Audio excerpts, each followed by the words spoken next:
दोस्तों नमस्कार, प्रणाम, अभिवादन स्वीकार करें। शुरू करते हैं आज की बड़ी खबरें। दिसंबर तक कोरोना की वैक्सीन आ सकती है, डाटा तैयार हो रहा है प्रदेश में, जिला कलेक्टर ने दावा किया है। वहीं दूसरी जानकारी है पीएम किसान सम्मान निधि की अगली किस्त यदि आपको लेना है तो 31 अक्टूबर तक यह काम कर लें, मैं आपको जानकारी दूंगा। वहीं तीसरी जानकारी है बर्बाद फसलों के मुआवजे की तैयारियां, प्रकरण तैयार हो रहे हैं तहसीलों में। नायब तहसीलदारों ने अपने अधिकारियों से कह दिया है कि किसानों के प्रकरण तैयार करें, जल्द ही मुआवजे की राशि किसानों के खातों में पहुंचने वाली है। तो चलिए देखते हैं सारी खबरें विस्तार से। बर्बाद फसलों के मुआवजे की तैयारियां, तहसीलों में हो रहे हैं किसानों के प्रकरण तैयार। विदिशा जिले से खबर है, जिले में बारिश और कीटों के कारण बर्बाद हुई फसलों के लिए मुआवजा वितरण की तैयारियां शुरू हो गई है। कलेक्टर डॉक्टर पंकज जैन ने सभी तहसीलदारों को 24 अक्टूबर तक प्रभावित किसानों के प्रकरण तैयार करने के निर्देश दे दिए हैं। अर्थात यह विदिशा की बात नहीं है, ये पूरे प्रदेश में होगा। सभी जिला कलेक्टरों को इस प्रकार से आदेश मिल गए हैं और जिला कलेक्टरों ने अपने नीचे के अधिकारियों को आदेश दे दिए हैं कि किसानों के प्रकरण तैयार करें जल्द, ताकि इन्हें फसल मुआवजा की राशि मिल सके। इसके बाद से ही सभी तहसीलों में प्रभावित किसानों की गिरदावरी रिपोर्ट, बैंक पासबुक और जमीन संबंधी दस्तावेज एकत्रित करने की तैयारी युद्ध स्तर पर की जा रही है। विदिशा तहसीलदार सरोज अग्निवंशी ने बताया कि प्रकरण तैयार हो गए हैं, अब उन्हें ऑनलाइन दर्ज किया जा रहा है। कुरवाई तहसीलदार हेमंत शर्मा ने बताया कि क्षेत्र में 208 गाँवों के किसानों के प्रकरण तैयार किए गए हैं, ऑनलाइन दर्ज करने की कार्रवाई चल रही है। गौरतलब है कि जिले में इस बार भारी बारिश और कीट प्रकोप के कारण सोयाबीन और उड़द की फसलों को काफ़ी नुकसान हुआ था। करीब 2,92,000 किसानों को 2,106 करोड़ रुपए का नुकसान उठाना पड़ा। प्रशासन के सर्वे के बाद ये रिपोर्ट सामने आई है। इसके बाद नुकसान का जायजा लेने केंद्रीय अध्ययन दल भी पिछले माह जिले के दौरे पर आया था, जहां प्रशासन ने इस नुकसान रिपोर्ट को उन्हें सौंपा था। तो इस प्रकार से काफ़ी जिलों में अतिवृष्टि के कारण फसलों को भारी नुकसान हुआ था और सभी जिलों में केंद्रीय दल अध्ययन के लिए पहुंचा था। सारी रिपोर्ट्स सरकार तक पहुंच गई है और जल्द से जल्द प्रकरण तैयार होकर किसानों के खातों में मुआवजा की राशि पहुँच सकती है। अब प्रत्येक तहसील कार्यालय में प्रभावित किसानों के प्रकरण दर्ज किए जा रहे हैं। ये पूरी प्रक्रिया उन्हें मुआवजा देने के लिए की जा रही है।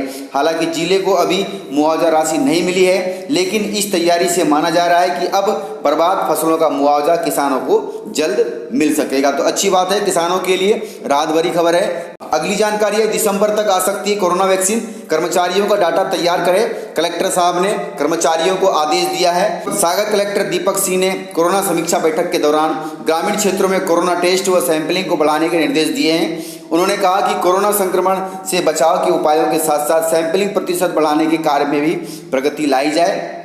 कलेक्टर ने कहा कि फीवर क्लिनिकों का भी सक्रिय संचालन सुनिश्चित करें। साथ ही हमारा यह भी प्रयास होना चाहिए कि कोरोना से संक्रमण से होने वाली मृत्यु प्रतिशत में भी कमी आए।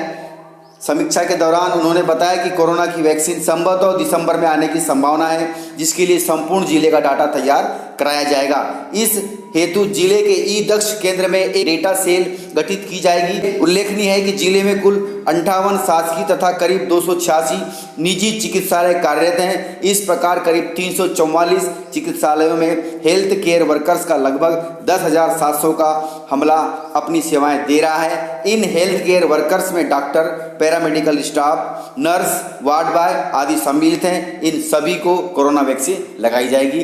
तो यह इस प्रकार से सभी जिलों में यह कार्रवाई होगी और यदि दिसंबर तक कोरोना वैक्सीन आती है तो यह पूरे प्रदेश को मिल सकती है। कलेक्टर श्री सिंह साहब ने कहा है कि वैक्सीन के लिए डेटा तैयार करने के लिए राजस्व के अमले को भी इस कार्य में जोड़ा जाएगा, जिससे कार्य शीघ्रता से पूर्ण किया जा सके। समीक्षा बैठक के दौरान नगर निगम आयुक्त आरपी अहरिवार, सीईओ जिला पंचायत इच्छित गढ़पाले, बुंदेलखंड मेडिकल कॉलेज के dean doctor GS Patel, CMHO doctor MS Sagar, AYUSH अधिकारी डॉक्टर संजय खरे, डॉक्टर मनीष जैन आदि इस मीटिंग में उपस्थित थे और इन्हीं के सामने यह बात रखी गई है। तो आशा है कि दिसंबर तक कोरोना वैक्सीन आ सकती है। अगली जानकारी है पीएम किसान सम्मान निधि की 2 किस्तें यदि आपको लेनी है तो 31 अक्टूबर तक यह कर लें काम, क्योंकि अब तो केंद्र सरकार 6,000 रुपये सालाना दे रही है। वहीं मध्य प्रदेश सरकार ने भी 4,000 रुपये देने की बात कही है, उसके लिए भी प्रकरण तैयार हो रहे हैं। आप सभी को पता भी होगा कि गाँव में कोटवार तथा पटवारियों के द्वारा आपसे डॉक्यूमेंट मांगे जा रहे हैं ताकि मुख्यमंत्री किसान निधि का पैसा आपके खाते में पहुंच सके। पीएम किसान निधि के तहत केंद्र सरकार सालाना 6,000 रुपये 3 किस्तों में देती है। योजना शुरू होने से लेकर अब तक 6 किस्त किसानों के खातों में भेजी जा चुकी है। जो लोग अब तक पीएम किसान सम्मान निधि योजना में अपना रजिस्ट्रेशन नहीं करा पाए हैं, वे भी अब 31 अक्टूबर से पहले आवेदन कर इस योजना में रजिस्ट्रेशन करा सकते हैं और योजना का लाभ ले सकते हैं।